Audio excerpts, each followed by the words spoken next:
Namaste, shalom, and hello to everyone present here in another session of Yoga Readers, where we read A Gem for Women by Geeta Iyengar.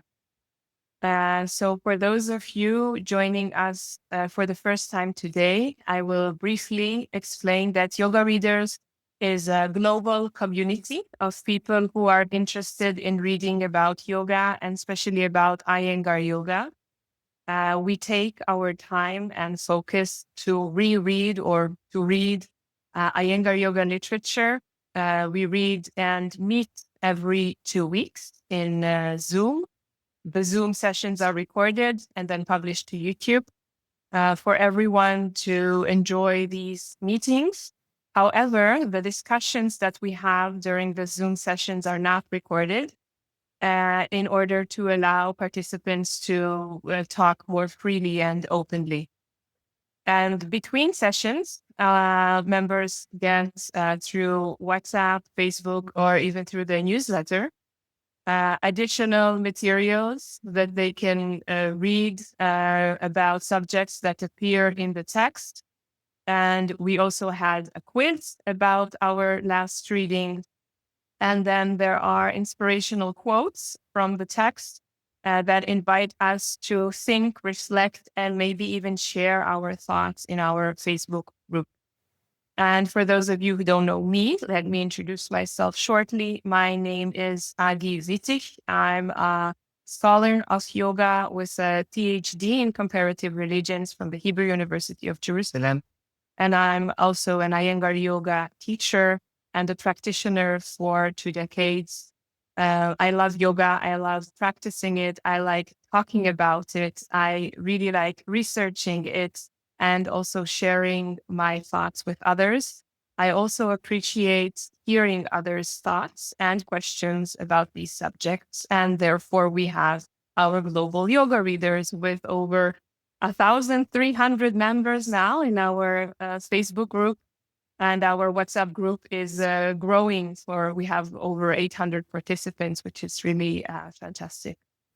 So today we will talk about some chapters from Geeta Iyengar's book that I called as Unit 2, because we didn't divide the reading material according to the chapters. We grouped together sub-chapters.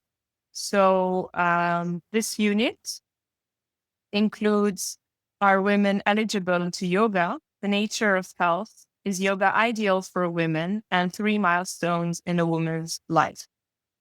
I will start with a summary of what we read, and then we'll have close reading where I will screen some of the paragraphs of our last reading.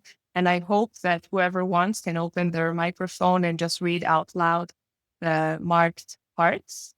And then we'll stop. We can share some thoughts. I have some additional data that I would like to share with you. And then we will have our group discussions and then conclude with whatever is the next reading. So the Unit 3 reading of Gem for Women, and also an invitation for a special session that we will have next week about yoga and Ayurveda. So maybe before we go for the summary, I would like you to write down in the chat, or you can even open your mic and answer, but let's keep it very brief, about which milestone in your life affected your yoga practice the most. So Geeta Iyengar describes adolescence and puberty, the menstrual cycle. She goes through pregnancy and postpartum, and then perimenopause, menopause, and postmenopause. So which life cycle that you went through already affected your yoga practice? Which one was emphasized in your yoga practice?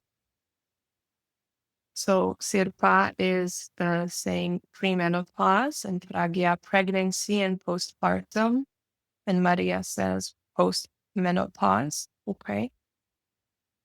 So it depends also on your age today and on the age you joined, right? When you started practicing Iyengar yoga and when you were informed how to practice accordingly to life cycles. Ria says pregnancy. I hope I pronounced your name somehow right. Okay. So it seems that it's very relevant to us. I would say that my first encounter with adaptations in Iyengar yoga to my practice was during my menstrual cycle. I had severe pains, and it was the first time that I realized that movement can actually help me. And I came to learn about the kind of rest that my body needs in order to heal and to regain its strength. So I was very young. I started by Iyengar yoga by the age of 21. And I was struggling with this pain for over 10 years. And it was the first time that I realized that there is something to do about it other than painkillers that didn't help. I used to take herbs. So I became a herbalist because of this as well. But in Iyengar yoga, I realized that there are postures and really the approach itself of how to practice in order to alleviate my pain. And for me, it was significant during my pregnancy and postpartum as well. But for me, menstruation was a big milestone that is reoccurring, of course. Okay, so thank you for sharing. Let's dive into the summary before we start the close reading. So in these parts, Geeta dismantles the misconception that yoga is not meant for women, while presenting a thoughtful examination of why women might actually be uniquely suited for yoga practice. So I think the first claim that it's not true that yoga is not meant for women is it looks quite bizarre for us in our age, since when we look at the participants in the yoga community worldwide, outside of Iyengar yoga as well, we see mainly women. And studies show that among yoga participants, well, studies that were done in the USA and in Europe, they talk about between 72% and it goes up until 95% of participants in yoga are actually women. And this goes also for yoga teachers. There are more female yoga teachers today than male yoga teachers. I've been asked a lot about data from India. I don't have it. There were no surveys done, but from talks that I had from teachers within India, there are many, many women practicing yoga today, even more than men. So similar, there were some studies from Japan where yoga is mainly a female thing. And it's also the case in China, even though we don't have hard data on that. So if the majority of female practitioners, let's say in Western countries and in Asian countries are women, we can say it's a global phenomenon then. How come we have to start justifying that yoga is meant for women? Well, because we have to remember the time when this book was written.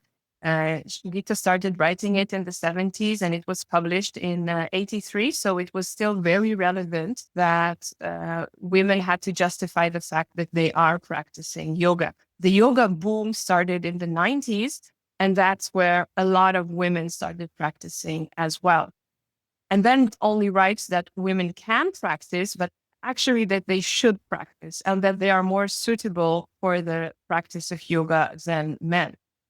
And what's for me is really interesting about this part is how she weaves together the historical context, but also her anatomical understanding and also her insights into the specific challenges that women face throughout their lives.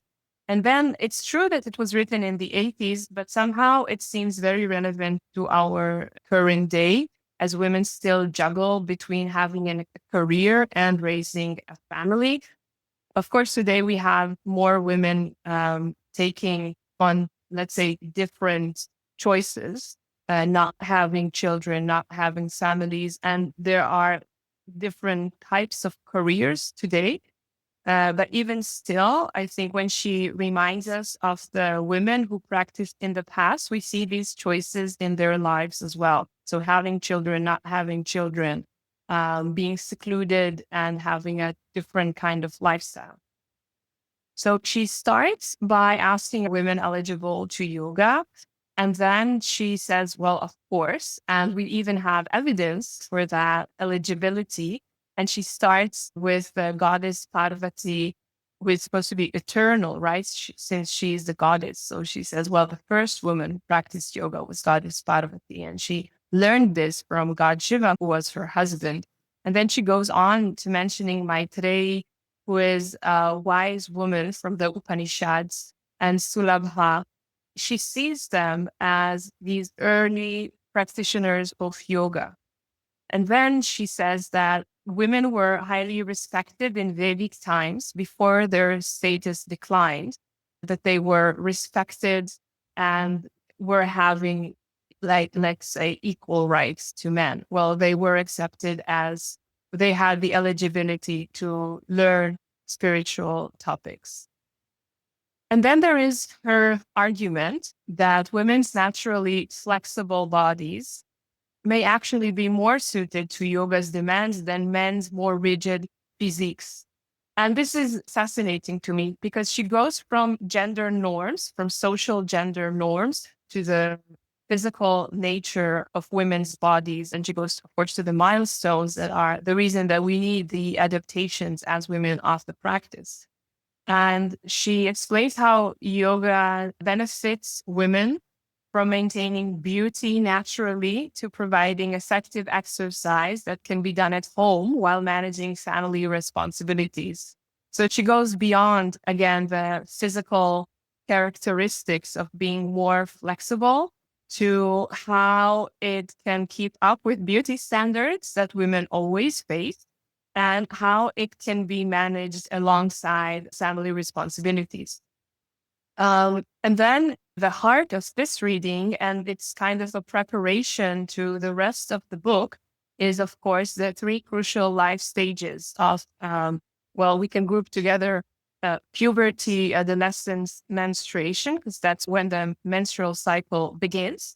And then another milestone is pregnancy and childbirth, but everything around it. So the time when a woman starts to want to conceive, and then the miscarriages, everything is grouped into this milestone. And after childbirth, that's the part that we would call today postpartum.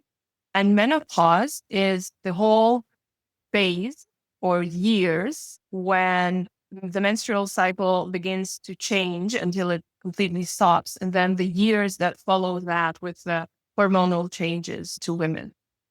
And rather than treating these as impediments, so saying like you cannot practice while you are menstruating because you are impure, or you cannot practice during your pregnancy because it might be unsafe, she demonstrates how yoga can be a powerful tool to navigate these transitions with greater ease, health, and mental equilibrium. And I sent you an invitation to a lecture that I prepared for you that is based on my PhD dissertation about the three milestones in a woman's life and how the practice in Iyengar yoga is adapted and aligned with these cycles. I call it aligning with change. I don't know if you had the time to look at it. I'll send you the link now again in the WhatsApp. And it's 1 hour long. It's not practical. It's not a how to use it manual. It's more about the concepts because we can't really go into it very deeply today. We're going to read instead of just looking just at the cycles. And maybe it's something that you already know and practice and teach. But in this talk, I really dive deeply into what it means and like what it means socially, not only spiritually. And I draw from interviews that I had with over 40 Iyengar yoga teachers, senior teachers from around the world. My interview with Geeta and Abhijata and Prashant and Sunita. So I take all these findings from my research and I put them in this talk if it's interesting for you and you want to dive deeper into this subject. I also sent you a not very long paper about women's life cycles. I called it a yogic perspective from the Iyengar tradition. I hope you read it. It's completely free on my website, alongside Panchakosha paper that I also sent you, and the practitioner's guide to essential yogic text through history, which is something you can download and then use whenever you see a text that you're not sure where to contextualize it. The Upanishads and the Bhagavad Gita, what came first, which theoretical frameworks appear here or there. So you can use that manual to navigate within these texts. So what emerges from the reading of this part is a profound understanding of yoga as a lifelong companion to women. It supports her physical health and it nurtures her mental balance and also her spiritual growth through all the phases of her life. And Gita states, this is a quote from the book. She says, yoga is a gift for old age that brings not only health and happiness, but also freshness of mind, which of course allows women to look forward to the future rather than backward to the past. So let's start now by reading from page 33 to 35 about are women eligible for yoga? So here is the text. And if you're interested in reading, you can just open the mic. It starts with the art of yoga. So I'll start. Okay, please. The art of yoga is as old as the Vedas. When we read of the conditions that prevailed in those days, we get the impression that women were preeminent in many fields. It was the goddess Parvati who first gained knowledge of yoga by importuning Lord Shiva to teach her. Maitreyi, the wife of the great yogi and philosopher Yajnavalkya, attained liberation through the practice of yoga. She was instructed in this art by her husband, whose teachings are contained in his book Yajnavalkya. A well-known episode from the Ramayana describes the farewell of Rama when he was banished for 14 years and sent to live in the forest. His mother Kaushalya was overcome with grief and knew that any blessings she gave with tears in her eyes would be inauspicious. She practiced asanas and pranayama to gain composure, and only when she had recovered from the shock and earned a composed state did she come before Rama to give him her blessings. Bharata, there is a reference to Subala, a recluse daughter of King Pradhan. She studied and became proficient in the knowledge of yoga. Janaka, the king of Mithila, was vanquished at her hands during a debate on yoga.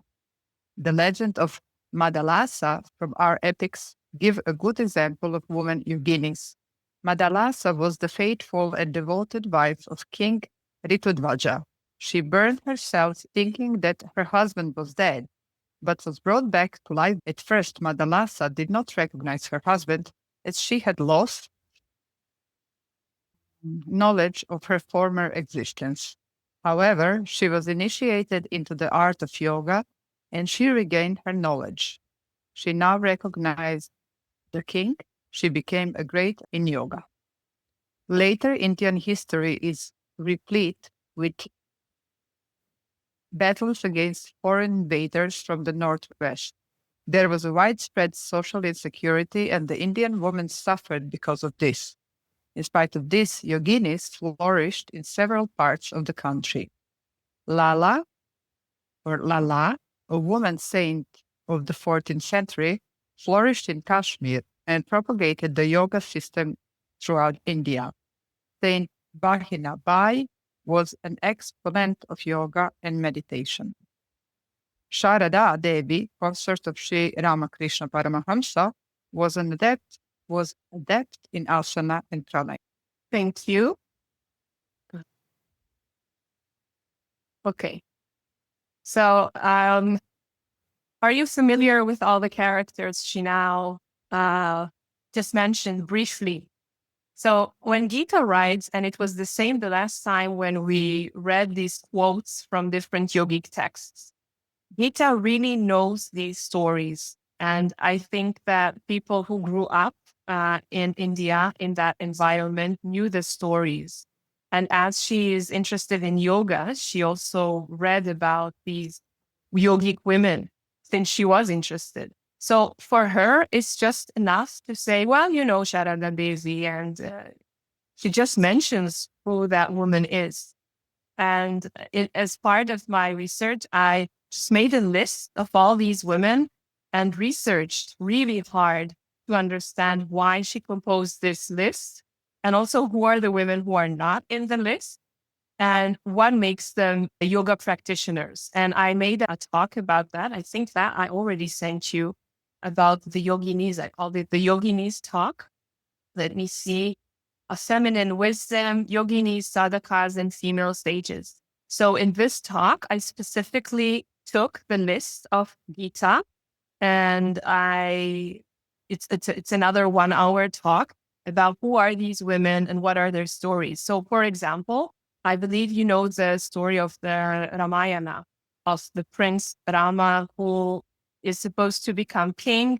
And in that night, something happens and he has to go to the forest for many years. And he leaves with his wife Sita, who is then kidnapped to Sri Lanka or Lanka. And then the story is about that part of gaining her back with the help of the monkeys and so on. But in that evening, Rama goes to his mother, Kausalya, to tell her, hey, mom, the crowning ritual is not happening. And I'm actually going to the forest for I don't know how many years. And that's devastating for his mother. And Gita says that in order to calm herself, she goes and practices meditation and pranayama. Now, when I looked at the text, I realized that what she actually does in order to calm herself down is to drink water. She drinks water, which is something that is known for us today when we lose our calmness. And someone would just, do you want to drink some water and calm down?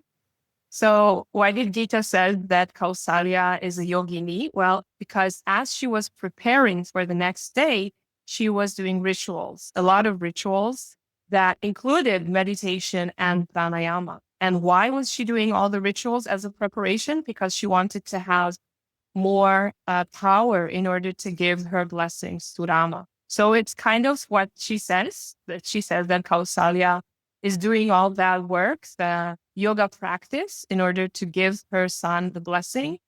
And that also that she needs to calm down her nerves when she realizes that her son is about to leave. And I like these stories a lot. They fascinate me. I prepared a song for you from Lala.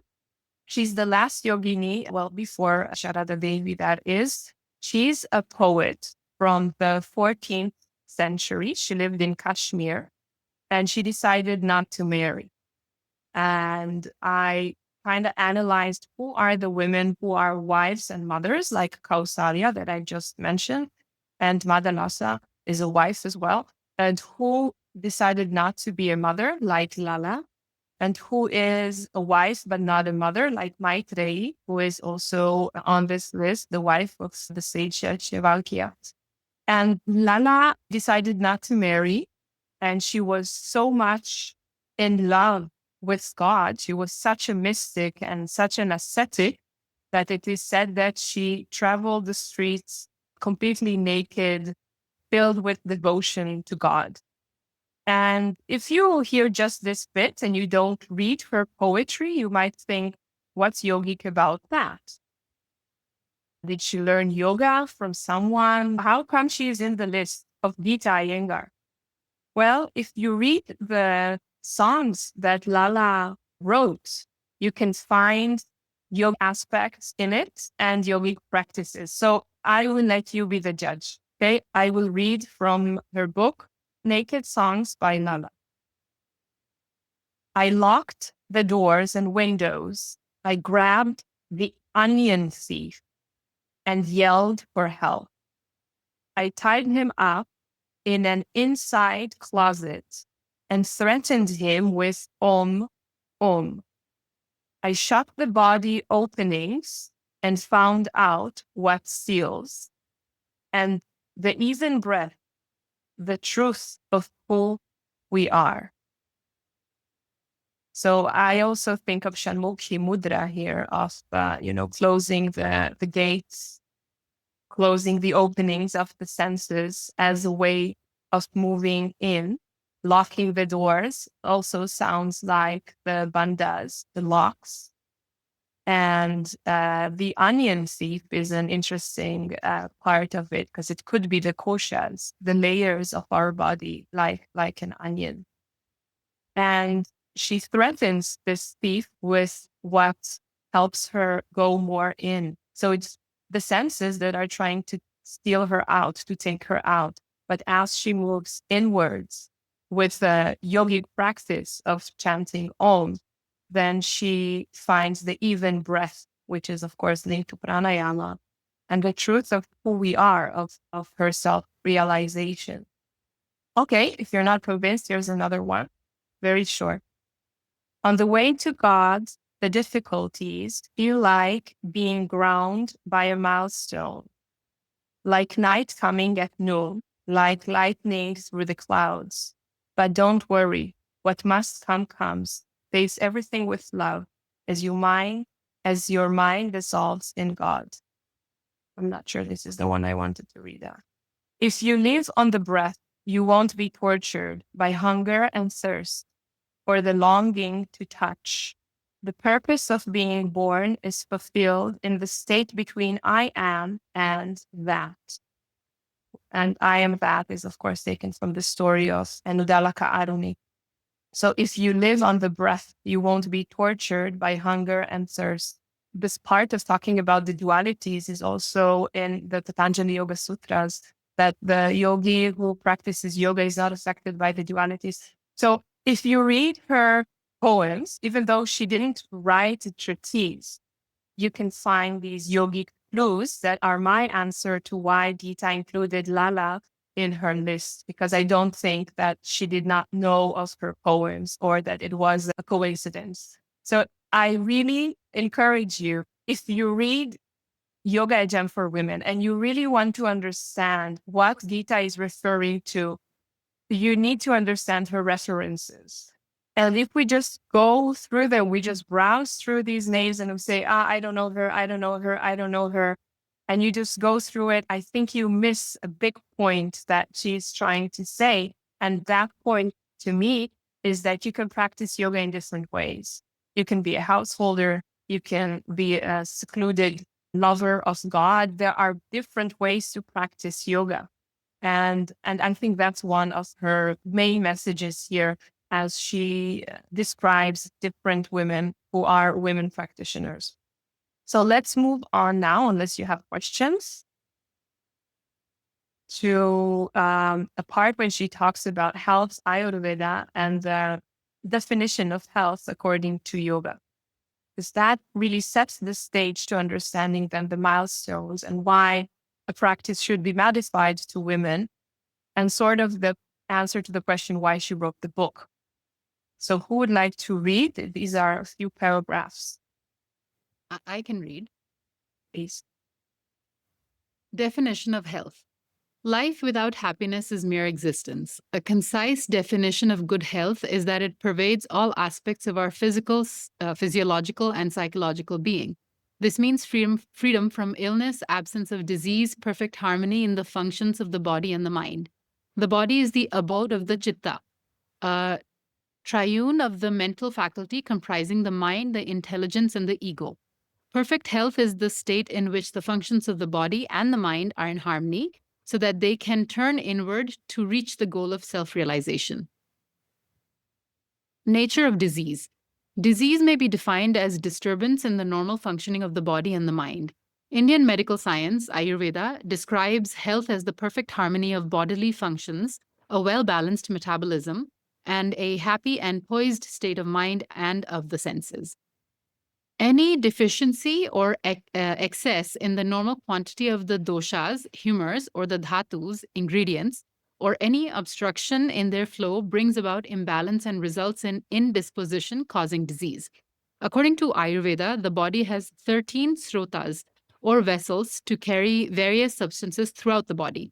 They are pranavaha, breath ducts, trachea, etc., annavaha, food pipe, esophagus, etc., Udakavaha, water duct, Rasvaha, juice such as bile and pancreatic juice, Raktvaha, blood vessels, Mamsavaha, flesh, Medavaha, fat, Asthivaha, bones, Vaha, seminal duct, Shakradvaha, waste matter, feces, etc., Mutravaha, urinary duct, and Swedovaha, sweat pores.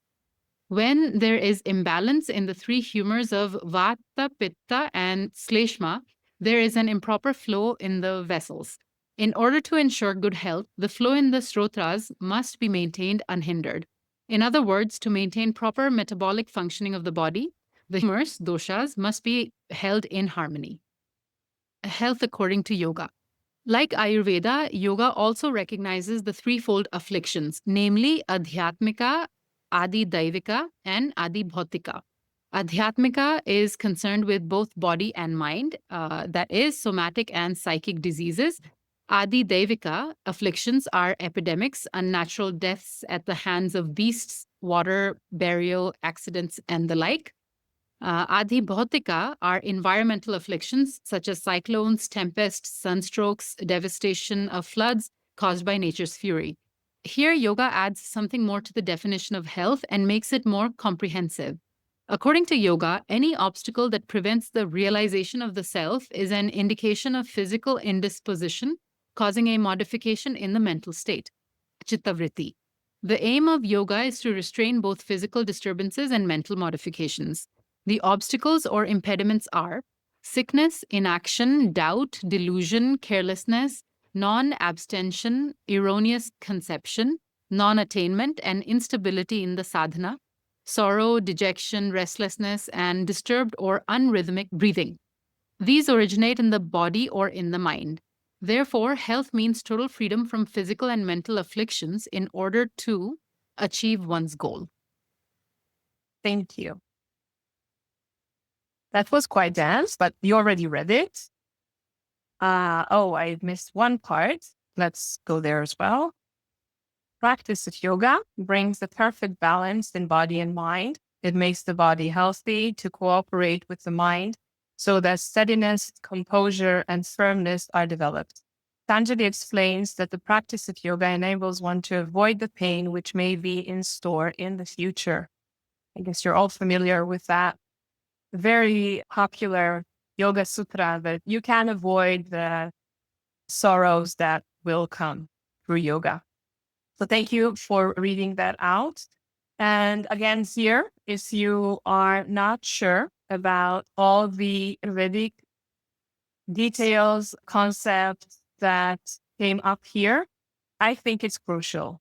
I think it's negligent to skip it and say, okay, I don't get your argument. Let's go to the asana, the more practical part of this book, because she really believes that through the practice of asana, we can get the balance that we need in order to be healthy. And that part of what it means to be healthy, mind and body, that is framed within Ayurvedic concepts. Now, in order for us as a community to better understand Ayurveda, because unlike stories of past yoginis, it's hard to get the ideas and the ones that are relevant for our reading. There is a member of our community, Sine that volunteered to give us a talk about yoga and Ayurveda. And I sent you the details of her talk. I just want to show it all on the screen to make sure that no one is going to miss it. Here. So what I asked Sine is to talk about the Ayurvedic concepts that Geeta talks about in her book, A Gem for Women, in the context of Iyengar yoga and specifically Iyengar yoga for women's needs. So she is a certified Iyengar yoga teacher and she is an Ayurvedic consultant. And it's happening next Monday, May 12th at 7 a.m. GMT. So the same time that we are meeting usually on Sundays. And I really hope that you can make it. If not, the recording will be made available as always for all of us. But in the online session, you can, of course, ask questions, which will be harder through the recording. So I'm very happy with Sine's volunteering and offering her knowledge to us, as my knowledge of Ayurveda is limited. I did research it for my PhD, but I think it's better if someone who breathes it constantly talks about it. So if you have any questions about the parts that we read, you can ask it now. Otherwise, we will let Sine talk more about Ayurveda and Iyengar yoga for women next week. Okay. But did you see that she made a distinction between what is health and then what is health according to Ayurveda and health according to yoga? So it's important not just to keep it more clear and to know that this is an Ayurvedic terminology and this is a yogic terminology, but also because yoga and Ayurveda, they are called sister traditions. So they are constantly talking to one another, and it's very common to hear teachers conflating between yogic terminology and Ayurvedic terminology, how they take the three gunas and they conflate them with the three doshas, let's say. And do you get what I'm saying? So there is the tamas, which is the inertia element of Prakriti, which is part of the yogic terminology. And then there is Kapha, which is a dosha, which is an Ayurvedic quality of the body. And sometimes that too can be conflated with heaviness and water-like qualities and so on. So sometimes I wouldn't say conflated, they're not confused, just to give the benefit of the doubt that the person who is using them in this manner knows what they are talking about and that they're doing it intentionally. But the idea is that these are two systems and they are constantly in discussion with one another. So what Geeta does is she shows that there are two distinct things, but that if we understand both of them, we see the interconnections between them, we can better understand the concept of health. It's far beyond, it's not just the physical, it's the mental. It's about how the body works according to yoga and Ayurveda.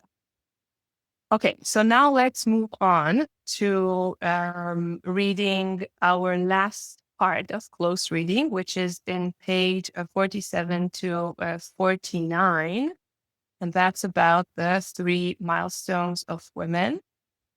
It's quite ambitious, isn't it, to just read in a few minutes about the three milestones, which is such a vast topic in this book and in our lives. So who would like to just read so we're all in line with what she's writing? I can continue reading. Please. Since this book is intended mainly for women, let us consider the three important stages in a woman's life, beginning with youth, passing through middle age, and ending in old age. Menstruation, pregnancy, and delivery, menopause. These are the trying periods and milestones of her life. Let us examine how these functions in each stage affect her body and mind, and whether the practice of asana and pranayam is useful for her. 1. Menstruation. When a girl matures, the physiological functions taking place to develop the body into complete womanhood are at their peak to enable her to fulfill the responsibilities which nature has forced upon her. This is an immutable part of her life. Adolescence is the period of growth during which there is a transition from childhood to maturity. At this period, important bodily and mental changes occur. A healthy menstruation depends upon the proper functioning of the ovary, and this in turn upon a healthy pituitary gland. A regular rhythm or cycle within the ovary also depends upon the hypothalamus, which is closely connected with the pituitary. Yogasanas and offer great help at puberty when the body is changing to womanhood. Asanas such as inverted postures and back bends are useful for stimulating the pituitary gland. Asanas such as forward bends are also effective as pure blood is up to the pelvic organs. For proper skeletal growth and for improving the shape of the body, the standing asanas are invaluable. Along with physiological changes, psychological changes also occur at this age. A girl's emotional life is stimulated and acquires an extra edge. Just as the somatic changes depend upon the hormonal balance of the endocrine system, so also the mental changes depend upon a healthy environment. It is a period when there is a sudden jump from the simplicity of childhood to a complex emotional state. It is a tug of war between two minds. Childhood tries to hold her back, while adolescence impels her forward. Yogic practice at this age gives courage to approach womanhood without any mental disturbances. It helps control and check impulses and emotions. It gives balance of mind. She conquers fear and nervousness and learns to face her changing life and surroundings with confidence. So we go for Menstrual disorders. Menstruation is a natural cyclic function occurring within the uterine system. It is a regular process with only a small degree of irregular periodicity, varying from person to person. This small irregularity is considered to be a sign of normal health. Also, it should be borne in mind that symptoms such as easy fatigue, sleeplessness, change in psychological mood, tenderness, or slight swelling of the breasts are due to the heightened activity of the hormones and should be regarded as normal. The menstrual cycles must occur at regular intervals. Variations in the length of the interval bring about disorders and cause physical and mental afflictions which tell upon pregnancy and maternity. Many a time, due to general or local conditions, the menstrual process may be absent, excessive, irregular, or may cause discomfort and severe pain. It is then considered to be a disorder in menstruation. All these symptoms of menstrual disorder are due to a number of factors, such as faulty development of the genital organs, imbalance of hormones in the endocrine glands, weak muscles of the reproductive organs, or a weak constitution. Apart from physiological and organic defects, psychological factors are also involved. Yogic practice is a great help here. Yogasanas and pranayam correct the faults or the malfunctioning of the organs. A proper hormonal balance is effected in the endocrine glands, and they are stimulated to function efficiently. The muscles of organs such as the uterus are strengthened. The asanas help one to relax and rest in a proper manner. They ensure a proper menstrual flow. Moreover, psychological tensions and pressures are reduced through the practice of asana and pranayama, and one's mental attitude changes from negative to positive.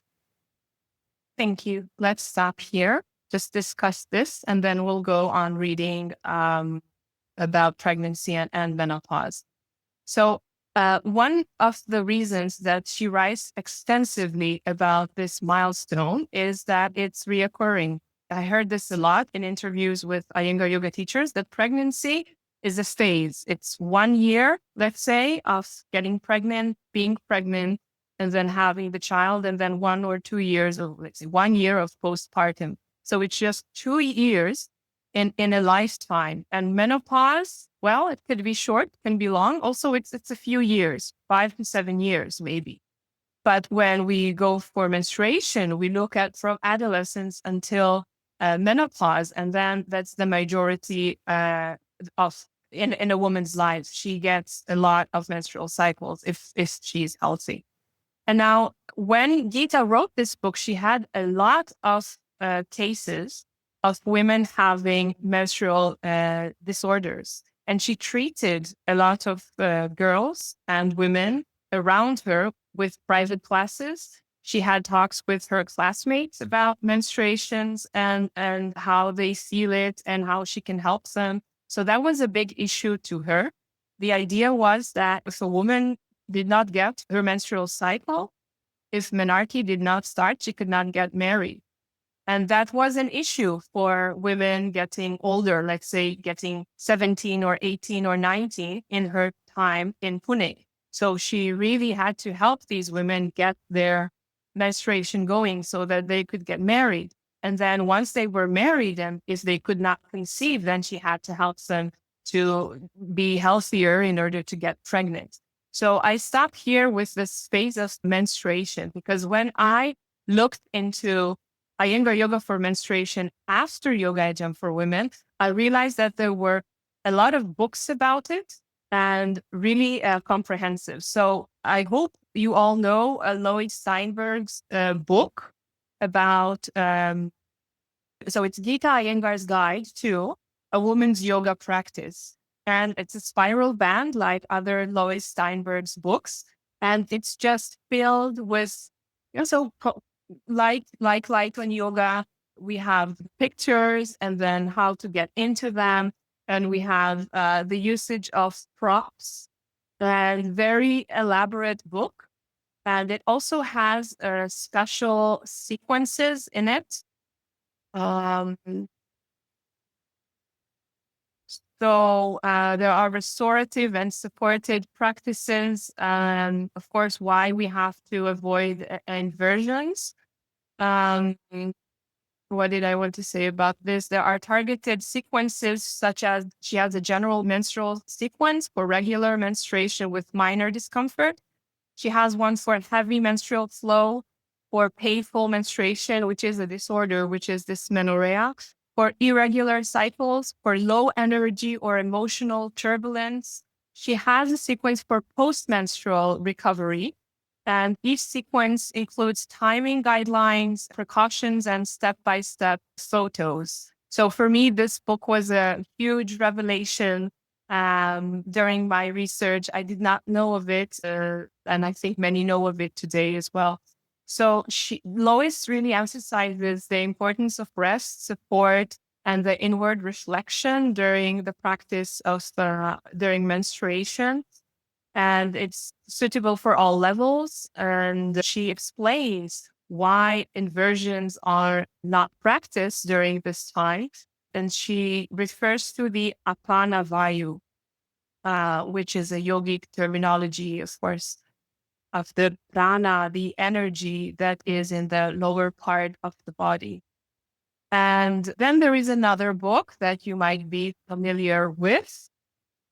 You know Bobby Clenen's book. Okay, so that's the woman's yoga book, Asana Pranayama for all phases of the menstrual cycle. So this is a beautiful book, not with pictures like Lois, but with illustrations. I really like Bobby's illustrations. And Bobby's book is about encouraging women to listen to their body's natural rhythm, about adapting their practice accordingly, not to push through menstruation, but to look at it as a monthly opportunity for rest, for renewal, as an inward reflection. And she mainly recommends restorative asanas with props to avoid strain. And she explains that inversions disrupt the natural downward flow of apana. So she also addresses it a bit differently, though. And she says that vigorous standing poses and abdominal work are also to be minimized or modified. She explains about the anatomy of the female reproductive system and how various poses affect the uterus, the ovaries, and the endocrine glands. The glands are a big theme in Geeta Iyengar's book. The sequences are meant to bring about mental calmness, emotional grounding, self-acceptance. She has specific sequences to support the hormonal system, reduce congestion, alleviate common symptoms like backaches, pelvic heaviness, bloating, mood swings. This book, you can just take it if you have a headache, you have a menstrual headache sequence. As I was examining these books, I realized that it's really extensive. There are more materials, but we don't have enough time to go into all of them. It's quite amazing that women have these choices today. And I think both books are very accessible. I think Bobby Clennell's was even translated into Hebrew and so many other languages. They are very beginner level friendly because the props are minimum and the illustration make them feel warmer. Lois Steinberg's book is very technical, excellent for teachers, and excellent for heavy prop usage. If you have ropes at home, that's the book for you.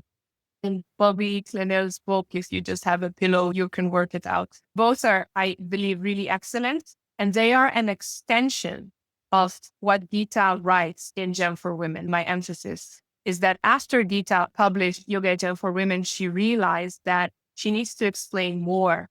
And I told you 2 sessions ago that she had in 1997 a conference with 61 teachers from around the world, and she taught them how to adjust the practice. These books came after that conference, the intensive women's workshop that Geeta gave. So as I look at these books, I see them as the continuation of Yoga and Gem for Women. So let's go for pregnancy, which is another huge issue here, or big milestone, let's say. Here, pregnancy. Should I continue? Please, if no one else wants to. Yes. There are mistaken notions about yoga for pregnant women. There is a fear in the minds of some women that if yoga is done during pregnancy, it may lead to miscarriage. This is, however, nothing but an old wives' tale. In asanas, the uterus is exercised to become strong and to function more efficiently so that delivery can be normal. The time to save an unborn baby's life is before pregnancy begins, is a popular saying. It is full of truth.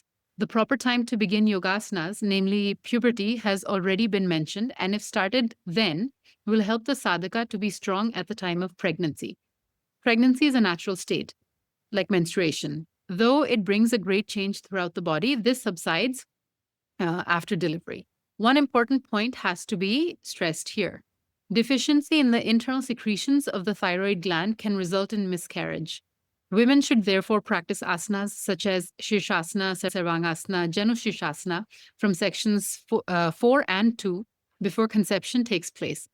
The importance of the proper functioning of the ductless glands for good health cannot be overemphasized, and yogic practice helps bring about this hormonal balance. Yogasanas are truly beneficial to safeguard against miscarriage owing to defects or abnormal conditions such as inflammation or displacement of the uterus. Yogasanas also prove beneficial as a measure of safeguarding against failure to conceive owing to defects of the ovaries, glands, or fallopian tubes. Hence, it is recommended that every woman should begin to practice yoga before conception, not only to improve maternal health, but also to ensure sound health for future generations. Thank you. So pregnancy is a huge topic, and it was written about. So Iyengar Yoga for Pregnancy, we have many books. Even before Geeta's book was published, there was one book written by Le Boyer, who was a doctor, who came to India and took pictures of Iyengar's daughter while she was pregnant, and he published his book in the end of the 70s, and the Gita's book came out in the early 80s. However, in that book, there were no instructions of how to practice during pregnancy, but only like to say that pregnancy and yoga go together. There are other books that were written, let's say by Linda Sparrow, and there is one, a very good one about pregnancy by Chris Sodek. And I believe that the most comprehensive one is by Rita Keller, that we had a special session with Iyengar Yoga for Motherhood, which is also for the time of conception, pregnancy, and postpartum. And what's important about this book, I'll just open it randomly somewhere, is that it has the sequences and the props in it, not very difficult. There are different levels as well of, you see, this is a normal chair, not an Iyengar yoga chair. And there are different levels for beginners, intermediate, and advanced students. She wrote this book very closely with Geeta Iyengar, and it structures according to each trimester. And there are also specific sequences for symptoms that occur during pregnancy, like fatigue, back pain, anxiety, nausea, insomnia, and other symptoms. And they emphasize restorative poses, gentle stretch, strength building, pelvic floor awareness. And there is a lot of Western anatomical knowledge, but also some sections about Ayurveda as well. And there is a very good section that covers postpartum phase with sequences for rebuilding strength, core and pelvic floor recovery, and for restoring energy. And unlike other books that came out, Rita Keller's book it stays strictly within the Iyengar yoga tradition and is based only on the knowledge of BKS and Geeta Iyengar.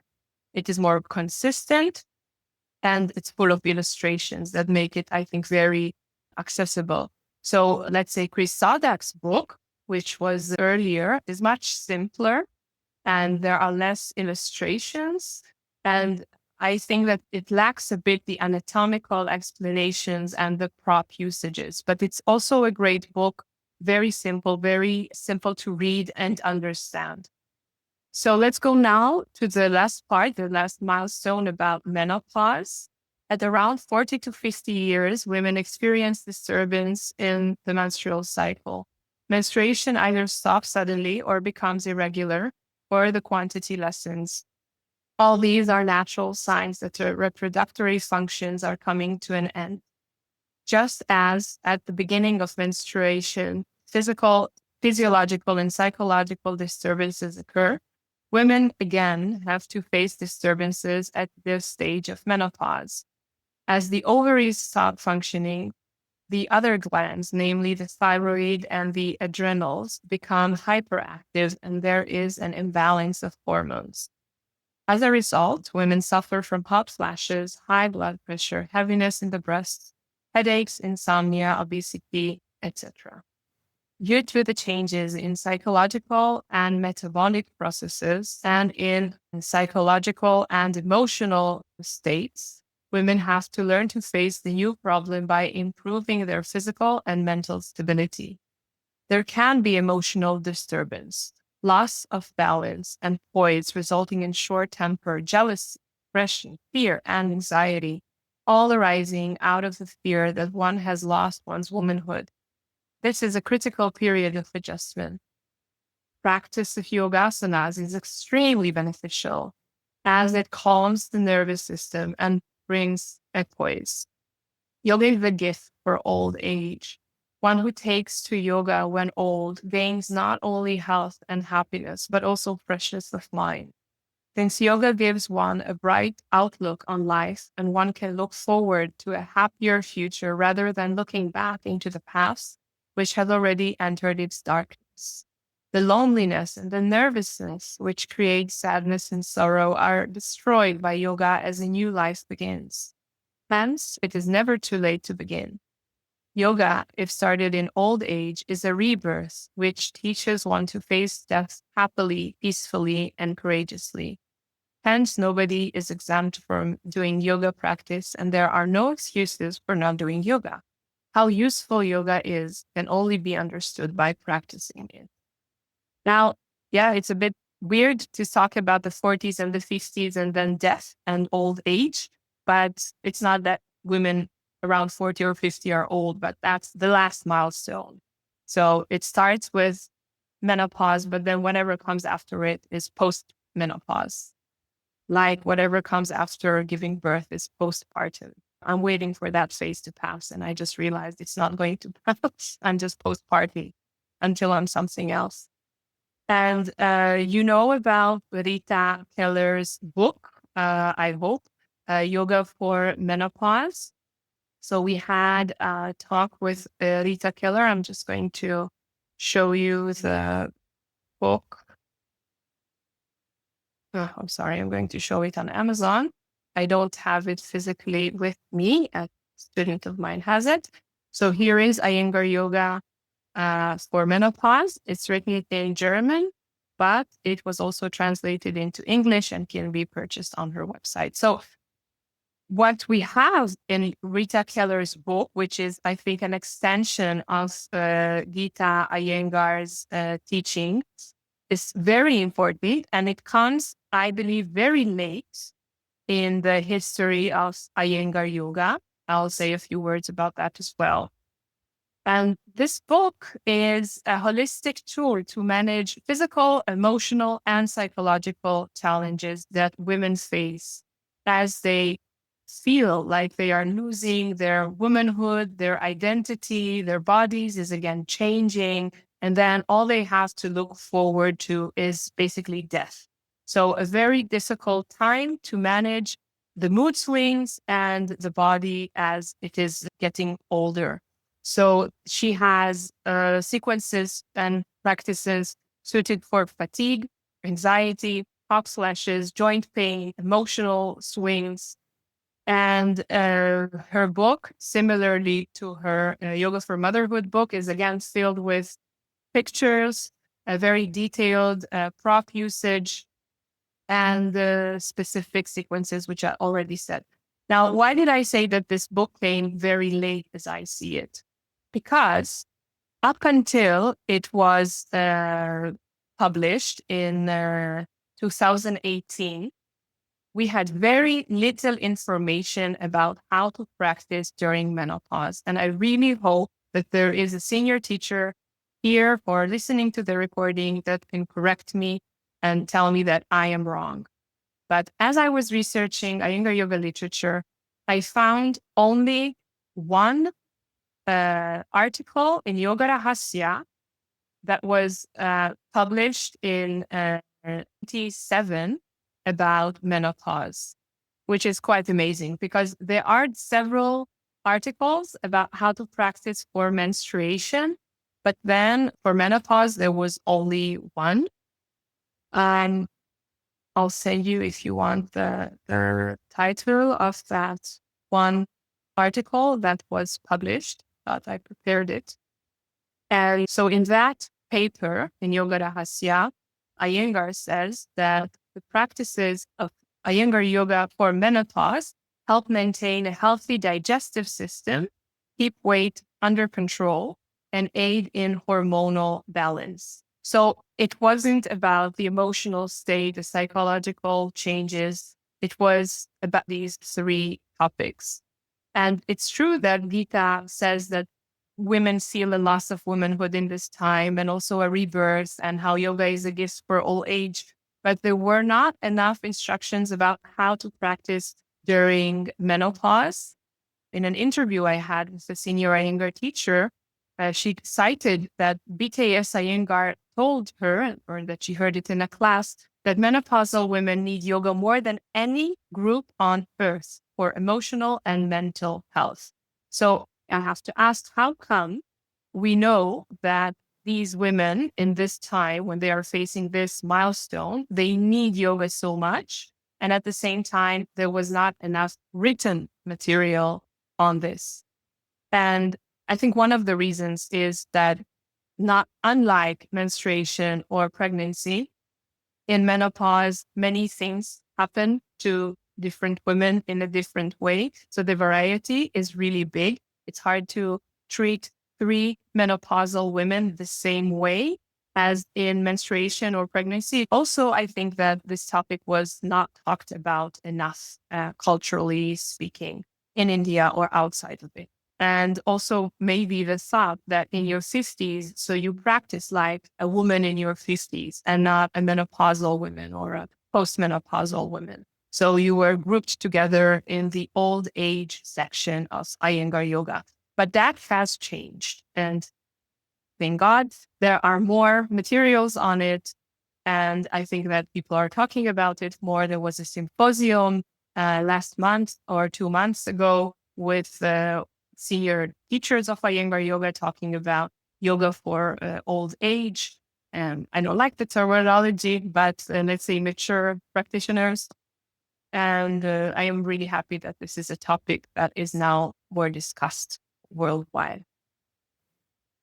So this was our close reading, and now we come to our discussions.